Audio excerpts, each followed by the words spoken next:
अध्याय 9 का 32वां श्लोक है। हे अर्जुन, स्त्री, वैश्य, शूद्र तथा पाप योनि चंडाल आदि जो कोई भी हो, वो भी मेरे शरण होकर परम गति को ही प्राप्त होते हैं। इजी है। नवे अध्याय का 32वां श्लोक 32। हे अर्जुन, स्त्री, वैश्य, शूद्र तथा पाप योनि चंडाल आदि जो कोई भी हो, वे भी मेरे शरण होकर परम गति को प्राप्त होते हैं। इसमें जो स्त्री, वैश्य, शूद्र तथा पाप योनि चंडाल आदि बोले हैं, यानी ये सब भी कोई भी मेरी शरण आता है तो परम गति को प्राप्त होता है। तो सबके अंदर ये एक कहीं ना कहीं बहुत इसका की आलोचना हुआ कि कृष्ण इनको निम्न जाति छोटा मान रहे हैं, बोले ना, पाप योनिया मान रहे हैं, इससे ये है वैश्य, शूद्र। तो ये सब जितने भी बोल रहे हैं, ये क्या है? इनको निम्न कोटि में माना जाता है। संसार में हिंदू धर्म में 4 कैटेगरीज बनाई गई हैं, ब्राह्मण, वैश्य, क्षत्रिय, शूद्र। तो उसी हिसाब से इनका बनाया गया है। और ये कैसा है, किस लिए बनाया गया है? इनके काम के हिसाब से, उनके व्यक्तित्व के हिसाब से बनाया गया। तो इसमें जो पाप योनि बोलते हैं तो बड़ी खराब बोलते हैं। अब पाप योनि को जरूरी नहीं है, उनके लिए कठिन हो जाता है। इन सब के लिए कठिन क्यों है?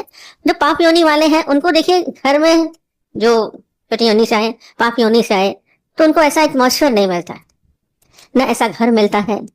संसार जो संस्कारी घर हो, पूजा पाठ वाले हो, यज्ञ हवन करने वाले हो, शांत सौम्य हो, उनको जैसे जैसे मारा जा रहा है, काटा जा रहा है, ये सब उनके घर में उनको इस तरीके का एटमॉस्फेयर नहीं मिलता। तो उनके मन को क्या हुआ, वो उसी में ही रमे हुए हैं। जब वो उसी में ही है तो परमात्मा की तरफ दृष्टि नहीं जा पाती। इसीलिए थोड़ा सा उनके लिए कठिन होता है। अगर भक्ति भाव में पहले से रमे हो तो परमात्मा की तरफ हमारा मन बड़ी सहजता से झुक जाता है, उसके लिए ज्यादा प्रयत्न नहीं करना पड़ता। इसलिए पाप योनि बोला कि कुछ ऐसा खराब कर, क्या है जो ऐसे घर में उनका जन्म हुआ, निम्न जाति में जन्म हुआ, तो ये कुछ खास मतलब नहीं है कि उनको खराब बोल रहे हैं, गलत बोल रहे हैं। फिर बोल रहे हैं स्त्री।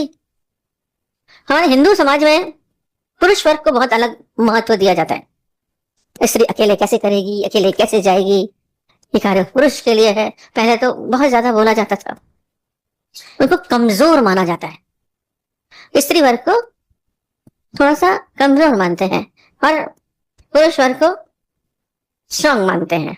पर यहाँ पे जो वो बाहर से है, शारीरिक रूप से बल थोड़ा सा प्रकृति ने उनको ज्यादा दे दिया, तो इसलिए उनको थोड़ा ऊंचा दर्जा हमारे बोला जाता है। तुम लड़की हो, तुम ये क्या करोगी, तुम स्त्री हो, तुम ये क्या करोगी, कम बोला जाता है। तो कृष्ण के लिए हिसाब से कोई स्त्री पद नीचे नहीं है। कुछ भी हो, कौन सा भी शरीर मिले, स्त्री का मिले या पुरुष का मिले, तो उससे उनका कोई मतलब नहीं है कि वो स्त्री को बोल रहे हैं।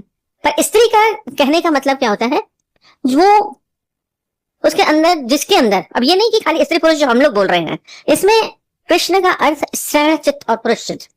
जैसे कई स्त्रियों में भी पुरुषोत्तित गुण होते हैं, देखा करिए, चल रही है, उनमें भय नहीं होता है। भले शरीर स्त्री का है पर पुरुषों के सारे जितने स्वभाव होते हैं उनमें अंदर होते हैं, पुरुषोत्तित बोलते हैं उनको। और कई पुरुष हैं, उनमें वो जो पुरुष के गुण होते हैं वो नहीं, वो स्त्रियों की तरह भयभीत हो रहे हैं, डर रहे हैं, कमजोर हैं। तो कोई शरीर से स्त्री पुरुष नहीं कह रहे हैं, जहां स्त्री शब्द बोल रहे हैं जो मानसिक तौर पे कमजोर होते हैं, मानसिक रूप से जो कमजोर होते हैं और जिनके अंदर परमात्मा की खोज नहीं है, आत्मा की खोज नहीं है, जो खोजना नहीं चाहते हैं, उनको स्त्री वर्ग में रखा जाएगा। श्रेण चित्त है। चाहे वो पुरुष हो, पुरुषों के अंदर यदि परमात्मा को खोजने की चाह नहीं है, आत्मा से मिलने की खोज नहीं है, वो स्त्री वर्ग में ही आएंगे। एक नई दिशा में जाना, खोजना, ये एडवेंचर, ये सब किसके अंदर होता है? पुरुषों के अंदर होता है। तो परमात्मा की खोज, ईश्वर की खोज, आत्मा की खोज, एक बहुत बड़ी खोज, एडवेंचर बोलते हैं। कुछ एडवेंचर हुए नहीं, कभी एक गई थी घूमने के लिए, तो उसमें उनको ऐसे बनाना वाले एक बोट में बिठा दिया कि हमको बता देते, और यूं करके बोला, और उसमें देखे उसने राम घुमा दी। बोले इसमें एडवेंचर क्या हुआ? वो तो ऐसे घूम के नाव की तरह गई। बोले इसमें हम लोग गिरा देते हैं, बनाना का उल्टा कर देते हैं, वो पाइप की तरह से होता है। बता, आपने हमको कराया नहीं? वो तो बड़ी बैटिंग, ये पुरुष चित्त होता है, आपने हमसे कराया नहीं, उसने करा दिया। वो सब डोलने लग गई थी नीचे पानी में। के अंदर ऐसा था कि हम कर सकते हैं, पुरुष है स्त्री लड़कियों का शाह, पर क्या होता है पुरुष के गुण थे, अंदर भय नहीं था। तो ये बोला भयभीत व्यक्ति कोई भी है चाहे कैसे भी हो, पर ये बोल रहे हैं खाली स्त्री को नहीं समझ लीजिए, जैसे बहुत क्रिटिसाइज किया कि स्त्रियों को नहीं मिलेगा ज्ञान, ये नहीं होगा, इनको निम्न कोटि में रखना है। तो बोलना वो भी यदि इस स्वभाव के हैं तो वो भी हमारी शरण में यदि आते हैं, इस शरण को बहुत ज्यादा महत्व दिया है, मेरी शरण होकर परम गति को प्राप्त होते हैं। स्त्री पुरुष से कोई मतलब नहीं, पुरुष वर्ग अपने को बहुत ऊंचा समझे, यदि ये गुण है तो बहुत अच्छा, यदि इस अंदर से वो भाव है तो नहीं हो पाएगा। तो आपके अंदर ये होना चाहिए कि मुझे परमात्मा की खोज करनी है, ईश्वर की खोज कर रही है।